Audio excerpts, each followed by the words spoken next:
আসসালামু আলাইকুম, সবাই কেমন আছেন? আমরা কিন্তু যাদের ছোট ছোট বাচ্চা আছে তারা কিন্তু অবশ্যই ডায়পার ব্যবহার করি। তবে ডায়পারটাকে সঠিকভাবে খোলা সেটা কিন্তু আমরা জানি না। তো আমরা কি করি, এখান থেকে কাটি, নয়তো বা এই মাথা থেকে কাটি বা ছিঁড়ে ফেলি।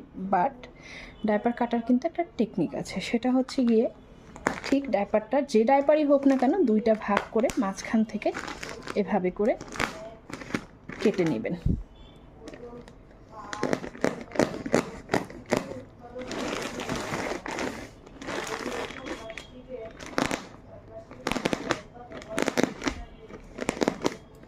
ব্যাস, এই যে কাটা হয়ে গিয়েছে।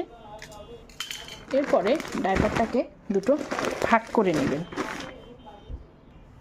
কতটা কেটে নিয়েছি অবশ্যই দেখতে পেয়েছেন।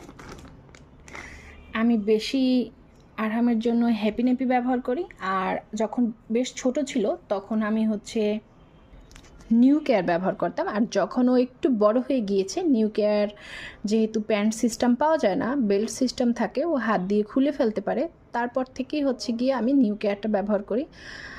হাগিস কিনেছিলাম, বাট হাগিসটা আমি যখন আরিফিনকে আমি হাগিস পরাইছি, ওইভাবে আর হাগিসটা আমি পাইনি আর কি, অত ভালো আমার কাছে মনে হয়নি। তো তারপর থেকে বাংলাদেশিগুলোর মধ্যে ফ্রেশের হ্যাপি ন্যাপিটা আমার কাছে বেস্ট লাগে। টুইঙ্কেল বা আরও কয়েক কিছু আছে, তার থেকে আমার কাছে হ্যাপি ন্যাপিটা আর মাম্মাম একটা আছে, এই দুইটা খুব বেস্ট লাগে। যদি আমি হ্যাপি ন্যাপি পাই তাহলে আমি অবশ্যই হ্যাপি ন্যাপি কিনি, আর কোনো কারণে যদি আমি হ্যাপি ন্যাপিটা না পাই সেই ক্ষেত্রে আমি মাম্মামটা কিনি। এই যে এভাবে করে আপনারা রেখে দিলে আপনাদের ডায়পার নিতে সুবিধা হবে। এই যে এভাবে করে, তো এইটা ডায়পার খোলার সঠিক একটা পদ্ধতি। তো আপনারা এইভাবে করে ডায়পারটা খুলে নিতে পারেন।